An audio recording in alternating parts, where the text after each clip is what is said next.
Ya, selamat pagi. Berjumpa lagi dengan saya pada kesempatan yang baik hari ini. Harapan dan doa saya kiranya kita semua selalu sehat, tetap semangat dan selalu bersyukur kepada Tuhan, sebab Tuhan itu baik bagi kita semua. Amin. Sahabat YouTube yang diberkati oleh Tuhan, pada kesempatan ini saya akan men-share satu berita yang sangat luar biasa, di mana beberapa waktu terakhir ini gereja-gereja sering mengalami intimidasi, sering mengalami tekanan dari lingkungan, dari masyarakat, apalagi ketika dia akan menjalankan ibadah misalnya di hari Minggu atau di hari-hari raya besar gereja, selalu saja ada oknum-oknum atau kelompok-kelompok yang dengan pressure, tekanan yang luar biasa untuk melarang ibadah itu berlangsung atau menyegel gereja atau menutup akses jalan ke gereja, dan itu semua terus berlangsung di negara kita Indonesia tercinta ini. Dan oknum-oknum tersebut selalu saja memberikan satu kesulitan bagi gereja dalam bersikap.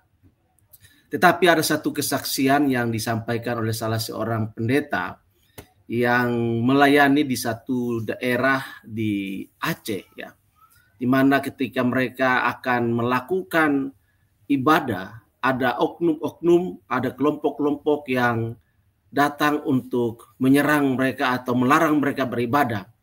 Tetapi hamba Tuhan ini atau pendeta ini diberi hikmat oleh Tuhan untuk bereaksi atau menyikapi orang-orang atau oknum-oknum atau kelompok-kelompok yang datang untuk melarang mereka beribadah.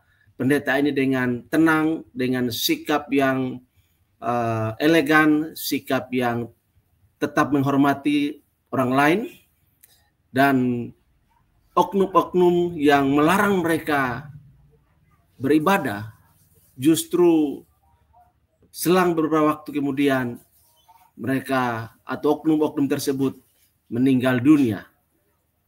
Itu sebabnya setelah peristiwa-peristiwa itu, maka pendeta dan jemaat yang melayani atau beribadah di Aceh tidak lagi diganggu, tidak lagi dilarang oleh masyarakat di sana. Nah, bagaimana kisah selanjutnya Bapak Ibu? Berikut saya sajikan kesaksian dan juga sekaligus motivasi dari hamba Tuhan ini bagi kita semua. Selamat menyaksikan video berikut ini. Sebagai hamba Tuhan sangat-sangat bersyukur punya Tuhan yang begitu baik. Amin. Ada beberapa kali tempat kami juga ibadah di salah satu kabupaten di Aceh. Kami juga pernah mengalami hal yang seperti itu. Cuman waktu itu saya langsung berhadapan dengan mereka ini. Saya hanya tanya gini, Bapak Ibu benar-benar mau melarang kami beribadah kepada Tuhan kami, Tuhan Yesus Kristus? Mereka mengatakan iya. Dan ada seorang Bapak yang berhadapan langsung, dia dengan keras menolak keras tentang ibadah itu. Ya sudah, tidak apa-apa. Tapi saya bilang, ibadah ini kami lakukan, ini perintahnya Tuhan Yesus, Tuhan saya. Jadi kalau Bapak atau semua orang-orang berani melarang kami beribadah, padahal kami mau menyenangkan itu Tuhan, maka urusannya Bapak dengan Tuhan. Kami nggak apa-apa, nggak ibadah, mau ibadah pribadi masing-masing berdoa, tapi biarlah Bapak yang berurusan dengan Tuhan. Lalu kami bubar, anggota saya suruh bubar. Nah itu jam 3 sore kami ibadah. Nah jam 4 tepat kami dapat kabar bahwa orang yang berhadapan dengan saya, dengan kami lah, Bapak itu meninggal dunia. Nah dari situ mereka tidak lagi pernah mengganggu ibadah kami. Dan ada juga sekali ada seorang, katakanlah juga imam satu masjid yang mengganggu ibadah juga, itu di daerah Menteng. Nah waktu itu saya dipanggil. Nah, saya juga katakan kepada jemaat, tenang ya. Saya tanya lagi, apakah Bapak melarang kami ibadah? Iya, oke. Kami mau ibadah menyenangkan hati Tuhan kami, Tuhan Yesus. Kalau Bapak yang melarang kami ibadah, biarlah Bapak yang berurusan dengan Tuhan kami. Nah itu juga begitu. Nah itu kejadiannya jam 10 siang. tapi dia meninggal jam 8 malam. Wow. Jadi gini Bapak Ibu, anak-anak Tuhan, khususnya para gembala, ya, kita nggak usah ngotot. Artinya betul ibadah itu penting. Kalau kita ibadah itu dilarang, ya, atau kita ibadah itu di demo, nggak usah susah-susah, nggak usah viral-viralkan. Hadapi aja orangnya, ingatkan, dan Anda harus beriman, pendetanya harus beriman dan hidup kudus. Pendeta-pendeta hidup kudus lah. Karena apa? Saya sampai hari ini percaya Tuhan saya Aceh. Amin. Apa yang saya omongkan itu Tuhan kehendaki. Itu bukan doa. Saya nggak menginginkan orang lain mati. Ya. Tapi ketika saya sampaikan itu, saya katakan Anda berurusan dengan Tuhan. Itu luar biasa. Saya nggak takut berurusan dengan siapapun. Dengan polisi, tentara, dengan siapapun lah pokoknya. Kalau orang dia. Tapi kalau sudah berurusan dengan Tuhan, hati-hati. Tuhan Yesus itu hidup.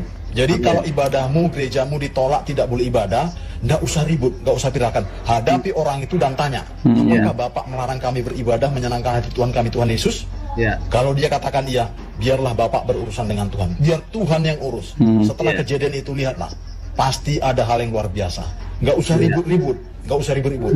Kalaupun dilarang ibadah di situ, pergi pulang ke rumah masing-masing, ibadah dulu, masing-masing. Ingat, dengan beriman, hati yang tulus, Tuhan itu nggak tidur, Tuhan itu hidup. Amen. Yakinlah, kalau itu Bapak Ibu lakukan, nggak usah viral-viral, hadapi saja dan tanyakan, apakah Anda melarang kami beribadah? Kami biar ibadah ini diperintahkan oleh Tuhan, menyenangkan hati Dia. Tapi kalau Bapak berani perintahkan kami nggak boleh menyenangkan hati Dia, biarlah Bapak berurusan dengan Tuhan, biar Tuhan yang ngurus.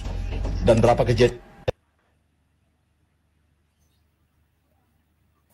Ya, Bapak Ibu, itu kesaksian dari salah seorang hamba Tuhan yang cukup berpengalaman dalam pelayanan di lingkungan atau daerah yang sulit, di mana orang-orang Kristen itu dimusuhi atau tidak diinginkan kehadirannya.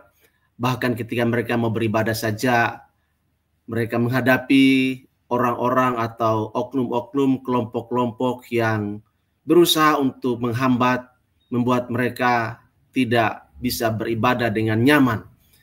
Nah, Bapak Ibu, firman Tuhan sudah mengatakan bahwa dalam Yohanes 16 ayat 33, semuanya itu kukatakan kepadamu supaya kamu beroleh damai sejahtera dalam aku. Dalam dunia kamu menderita penganiayaan, tetapi kuatkanlah hatimu, aku telah mengalahkan dunia. Firman ini disampaikan oleh Tuhan Yesus kepada para muridnya pada saat itu, dan tentunya juga untuk gereja segala abad, ya, sampai dengan saat ini, bahwa memang sebagai murid Kristus, sebagai orang-orang percaya kepada Tuhan Yesus, memang Tuhan Yesus sudah memberitahukan bahwa dalam dunia kita menghadapi penolakan, menghadapi permusuhan, perlawanan, atau juga ada kebencian-kebencian dari orang-orang atau kelompok-kelompok tertentu. Tetapi pesan yang disampaikan oleh Tuhan Yesus bagi kita ialah supaya kita terus menguatkan hati, dan walaupun mengalami penolakan atau penganiayaan, biarlah kita terus menjalani panggilan kita, tetap setia kepada Kristus. Sama seperti tadi disampaikan oleh hamba Tuhan tadi, bahwa sebagai hamba Tuhan, sebagai pendeta, sebagai gembala, ketika menghadapi orang-orang yang berusaha untuk melarang atau menutup gereja, melarang beribadah kepada Tuhan Yesus, hadapi saja dan sabar, tidak usah melakukan perlawanan yang cukup ekstrim, tetapi serahkan kepada Tuhan sesuai dengan firman Tuhan, mengatakan, janganlah kamu kalah terhadap kejahatan, tetapi kalahkanlah kejahatan dengan kebaikan. Itulah pesan Tuhan buat kita pada kesempatan yang baik hari ini.